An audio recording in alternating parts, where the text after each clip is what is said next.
Capítulo 15. Acidente ou incidente? No dia seguinte, 22 de março, às 6 horas da manhã, tiveram início os preparativos para a partida. As últimas luzes do crepúsculo dissolviam-se na noite gélida. As constelações reluziam com surpreendente intensidade. No zênite cintilava o admirável Cruzeiro do Sul, constelação polar das regiões antárticas. O termômetro marcava 12 graus abaixo de zero e, quando o vento soprava, fustigava como chicote. Blocos de gelo proliferavam na água livre. O mar tendia a congelar em toda parte. Incontáveis placas escuras, espalhadas sobre sua superfície, anunciavam a formação próxima do gelo jovem. Evidentemente a bacia austral, congelada durante os 6 meses do inverno, era absolutamente inacessível. Para onde iam as baleias durante aquele período? Provavelmente para baixo da banquisa, em busca de mares mais navegáveis. Quanto às focas e morsas, acostumadas a viver sob climas mais rudes e dotadas do instinto de escavar buracos nos icefieldes e mantê-los sempre abertos, permaneciam naquelas paragens congeladas. Era por aqueles buracos que respiravam, quando as aves, afugentadas pelo frio, migravam para o norte, e aqueles mamíferos marinhos passavam a ser os únicos soberanos do continente polar. Nesse ínterim, os tanques de água haviam se enchido e o Nautilus descia lentamente. A uma profundidade de 300 metros, estabilizou-se. Sua hélice rasgou as águas e ele avançou em linha reta para o norte a uma velocidade de 15 milhas por hora. No fim do dia, já navegava sob a imensa carapaça congelada da banquisa. Por prudência, as escotilhas do salão haviam sido fechadas, uma vez que o casco do Nautilus poderia esbarrar em algum bloco submerso, o que me fez ocupar aquele dia passando meus apontamentos a limpo. Sentia-me impregnado das recordações do polo. Havíamos atingido aquele ponto inacessível sem fadigas, sem riscos, como se o nosso vagão flutuante deslizasse sobre os trilhos de uma ferrovia. E agora começava de fato o regresso. Ainda me reservaria surpresas iguais? Eu imaginava que sim, dado o inesgotável número de maravilhas submarinas. Por outro lado, fazia 5 meses e meio que o acaso nos lançara a bordo, havíamos percorrido 14.000 léguas, e neste périplo, mais extenso que o equador terrestre, quantos incidentes curiosos ou terríveis não haviam colorido nossa viagem, em a caçada nas florestas de Crespo, o encalhe no Estreito de Torres, o cemitério de Coral, as pescarias no Ceilão, o túnel das Arábias, os vulcões de Santorim, os milhões da Baía de Vigo, a Atlântida, o Polo Sul. À noite, todas essas recordações, passando de sonho em sonho, não deram trégua ao meu cérebro. Fui despertado às 3 da madrugada por um impacto violento. Soerguera-me na cama e escutava em meio à escuridão quando fui precipitado bruscamente para o meio do quarto.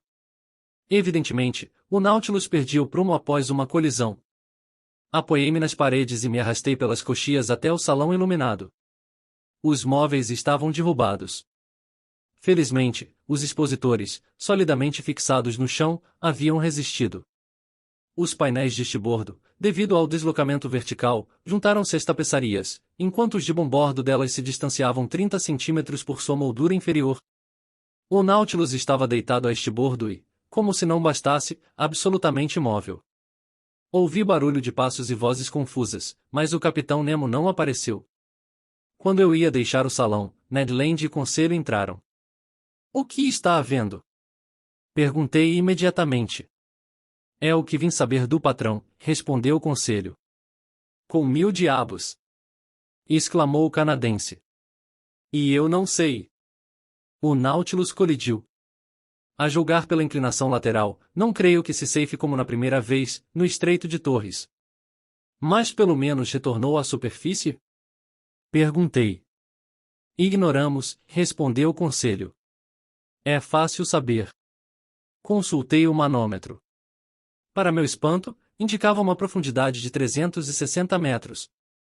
"O que significa isso?" E exclamei. "A resposta está com o capitão Nemo", disse Conselho. "Mas onde o encontramos?" perguntou Ned Land. "Sigam-me", convoquei meus 2 companheiros. Deixamos o salão.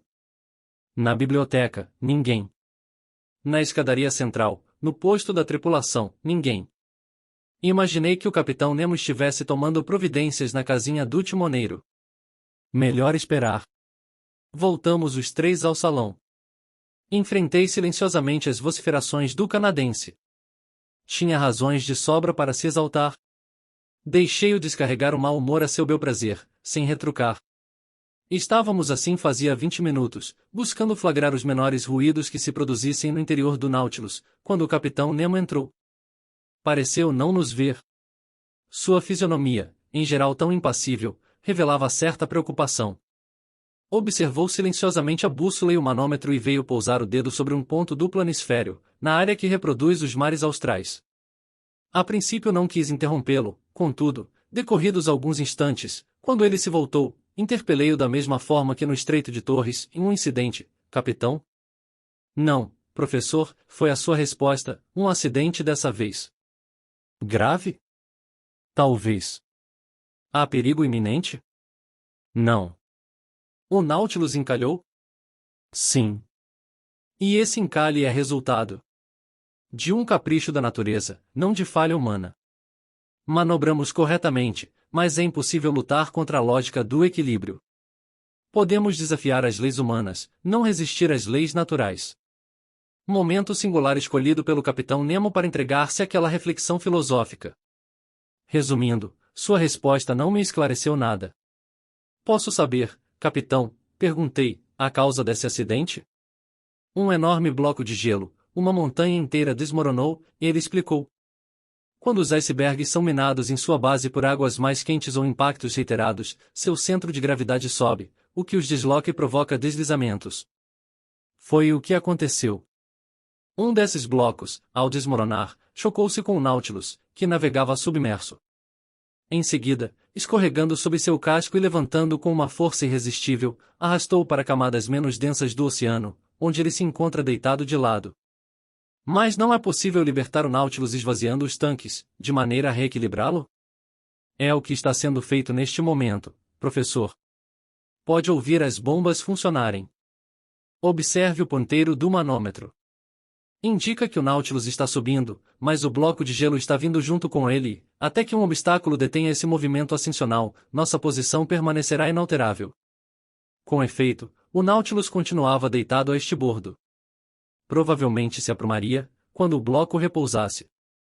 Mas quem sabe se não esbarraria então na parte inferior da banquisa, deixando-nos pavorosamente entalados entre as duas superfícies geladas. Eu refletia sobre todas as possíveis consequências da situação. O capitão Nemo não tirava os olhos do manômetro. O Nautilus, desde a queda do iceberg, subira aproximadamente 50 metros, mas fazia sempre o mesmo ângulo com a perpendicular. Repentinamente, sentimos um débil movimento no casco. Tudo indicava que o Nautilus recobrava um pouco o prumo. Os objetos pendurados no salão voltaram perceptivelmente à sua posição normal. As paredes recuperavam a verticalidade. Nenhum de nós falava.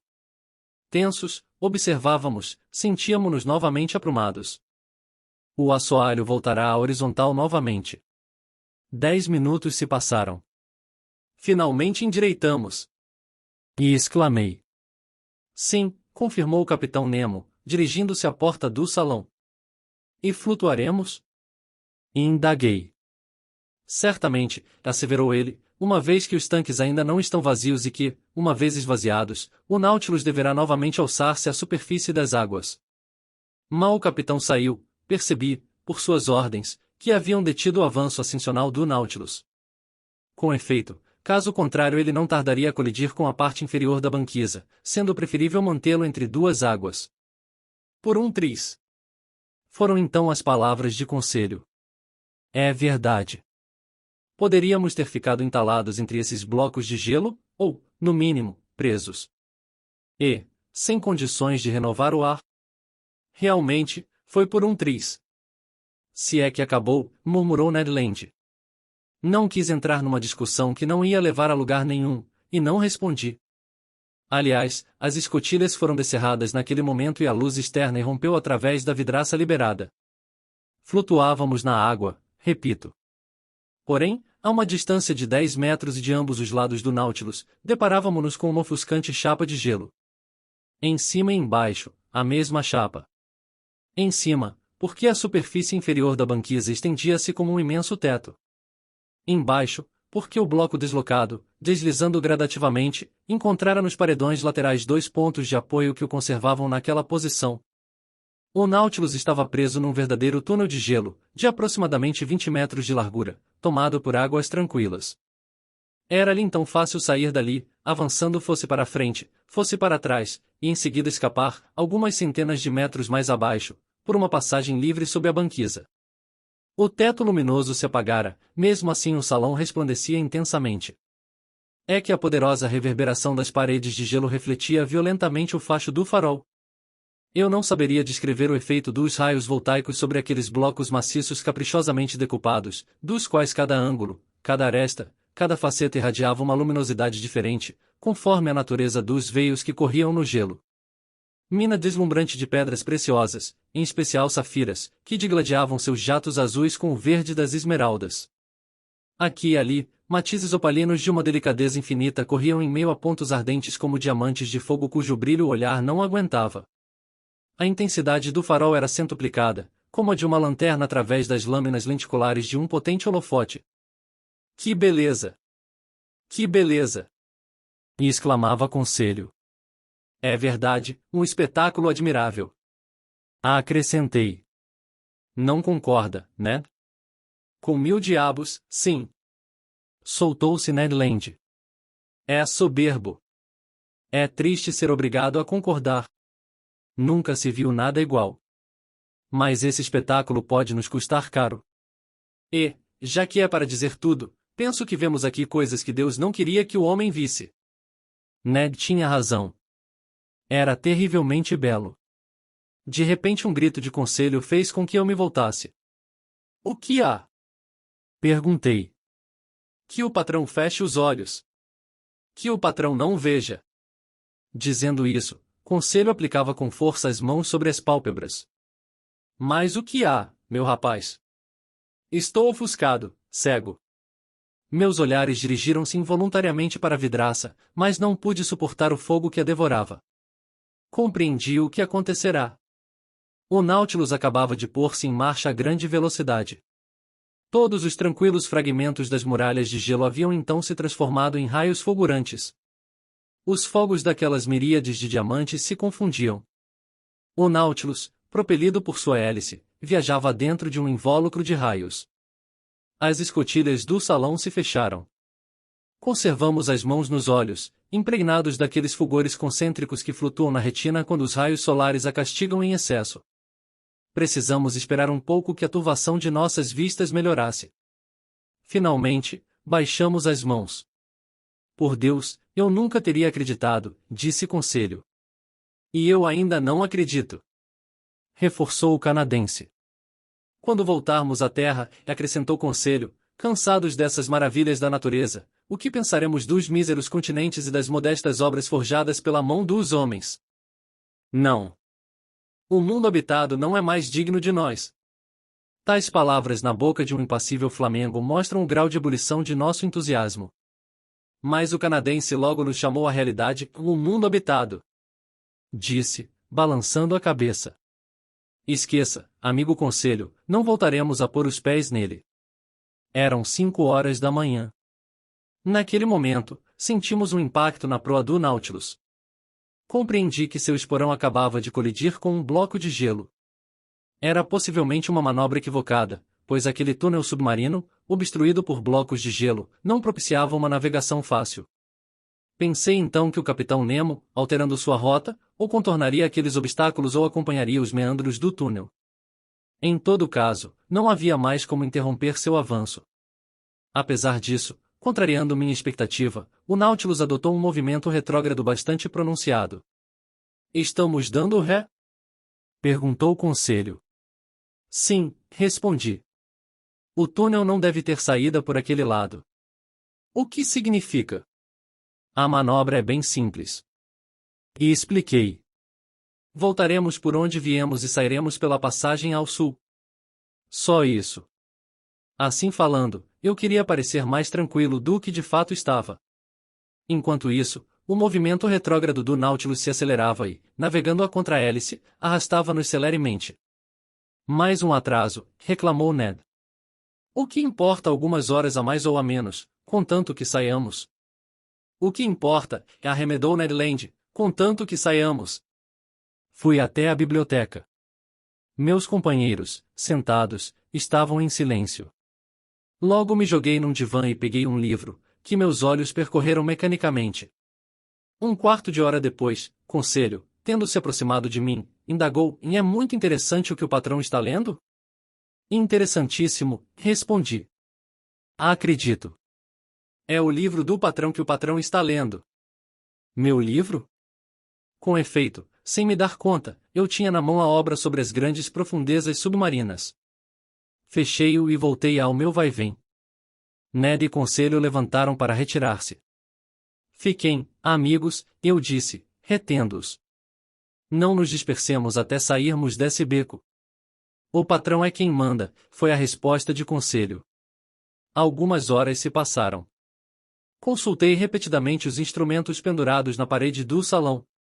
O manômetro indicava que o Nautilus mantinha-se a uma profundidade constante de 300 metros, a bússola, que ele continuava a se dirigir para o sul, a barquilha, que avançava a uma velocidade de 20 milhas por hora, velocidade excessiva para espaço tão exíguo. Mas o capitão Nemo sabia que não podia se precipitar e que, naquele momento, minutos equivaliam a séculos. Às 8h25 sobreveio uma segunda colisão. Na popa, dessa vez. Empalideci. Meus companheiros haviam se aproximado. Eu agarrara a mão de Conselho.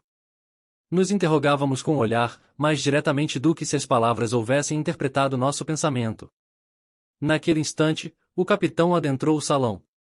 Fui até ele. "A rota está obstruída ao sul?" perguntei. "Sim, professor." Ao desmoronar, o iceberg vedou a saída. "Estamos bloqueados?" "Sim."